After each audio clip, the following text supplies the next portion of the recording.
The times, they are a-changing, and when you work in PPC, it feels like they're a-changing faster and faster. The tactics that drove your best results in 2015 are probably no longer working. So what's a PPC practitioner to do? Welcome to ppc.zone September 2022. I'm your host, Jill Saskin-Gales, and I created this event to elevate new perspectives and insights in our industry.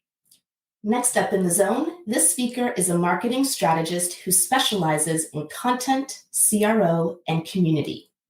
He currently leads marketing for Optmyzr, and will actually both be speaking at Optmyzr's free online conference, Unlevel, coming up on September 21st.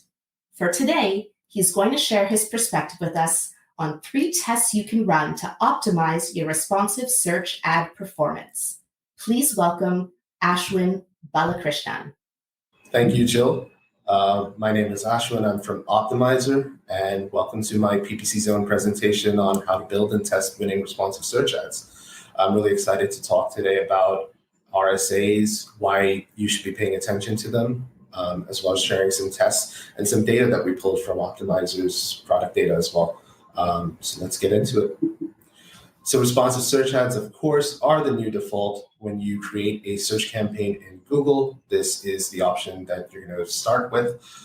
They have the same minimum requirements as expanded text ads, which you can no longer create. 3 headlines, 2 descriptions, and you can have up to 3 ads, 3 RSAs per ad group. The difference, of course, with RSAs is that you can now go up to 15 headlines and 4 descriptions, and then Google will mix those up in different combinations to find the best ad for a particular search query. Now, one of the reasons that Google is moving towards more automated solutions like responsive search ads is so that anybody can open up Google Ads and start advertising quickly. In this process, though admirable, some of the inputs and recommendations from Google are not necessarily the best. And ad strength is one that you can disregard right off the bat. So in this example that Nava Hopkins shared with us some time ago, you can see that the quality of the ads, they're not really saying anything, but Google's only feedback is that you're not using enough keywords. So the detection of quality is simply not present. Ad strength, while a good guideline, is not something that you should aim to improve. Rather, use your own judgment when determining the quality of your ads. What you should instead focus on are structure and creative. And along with first-party data, these 2 are probably going to be what really allows you to get the most out of a more Google automated version of Google Ads. So with ETA's account structure was pretty straightforward. You'd have a campaign, multiple ad groups within the campaign, and each ad group targeting a group of keywords. And then you'd have multiple expanded text ads within those ad groups, each of those competing with one another to see which ad can serve most frequently and get the best performance. With responsive search ads, up until the ad group level, it's largely the same principle. But when you get to the ad level, RSAs don't just compete against other ads in the ad group, they compete against versions of themselves. So RSA 1, depending on the number of headlines, can have a certain number of combinations that present. So not only is it competing against the other 2 RSAs in your ad group, it's also competing against all the other combinations that Google thinks it might be a good fit for. So in order to find your best RSAs and build the best structure you can, there are 3 tests that we recommend running. The first of these is pinning. So another feature of RSAs is the ability to tell Google that certain headlines and descriptions should appear in specific positions. So you can pin one field to a specific position. You can say headline 1 should always show in the first position. You can then pin multiple fields to the same position. You can say your first 3 headlines, you can pin all of those to first position, and then Google will make sure that any one of those always serves as headline number 1. And the third thing you can do is pin all of your elements. Now, keep in mind, if you're pinning fully, you can only show 3 headlines and 2 descriptions no matter what. So the first 3 headlines and the first 2 descriptions that you pin will be the only ones that Google shows as part of your ad. Now, Google says that pinning is going to reduce your reach and is not recommended. Yes and no. Our data shows that even though unpinned ads have decent performance, when you pin some elements, though the CTR takes a small dip, the conversion rate does increase considerably. And for fully pinned ads, both CTR and conversion rate do go up. And our interpretation is straightforward. When advertisers have more control over how their ads show, the results tend to be better, which isn't surprising. The next test, probably the most important, as a copywriter, I would definitely prioritize this above everything else, is your messaging. So when you had ETAs, it was easy to go in and kind of build a campaign on the fly. With RSAs, it becomes much more important that you plan your structure out beforehand so you know what you're trying to achieve. You want to have good structure from top down, which means that you have a clear campaign goal and then you build things out so there's no overlap between keywords and ad groups. But you also want to make sure that it makes sense from the bottom up, that you're coming back to that same goal and that your campaigns aren't cannibalizing each other or eating into each other's traffic.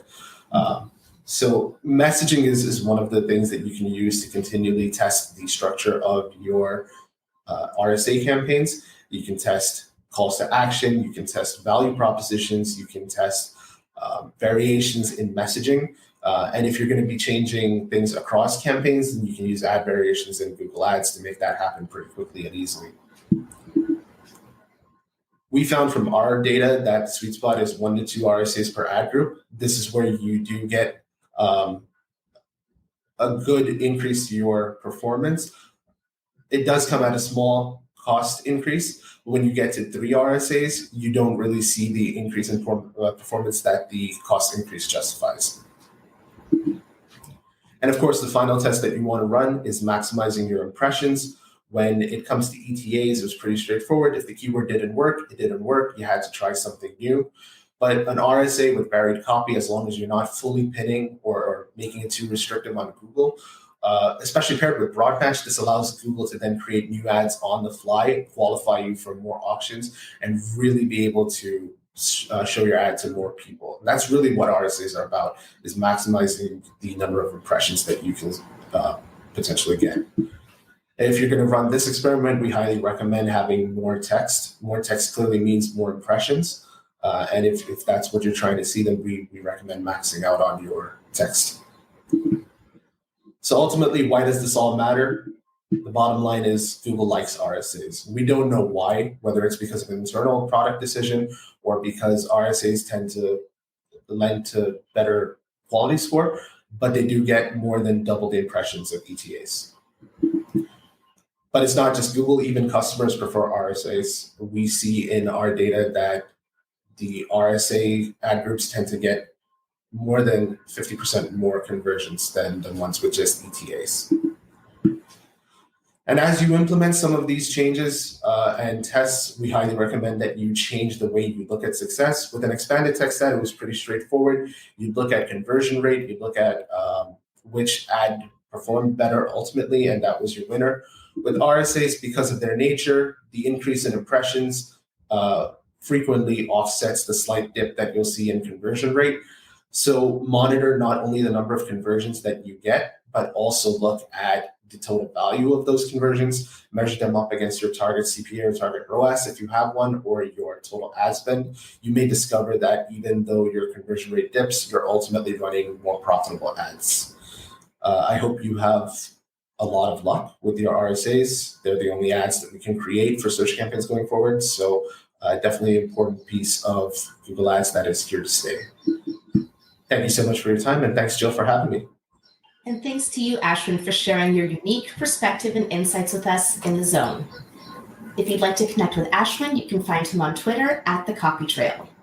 To learn more about PPC Zone and our speakers, or to apply to speak at an upcoming event, visit ppc.zone. I'm your host, Jill Saskin-Gales. You can find me on Twitter at Jill Saskin-Gales. I look forward to seeing you next time in the Zone.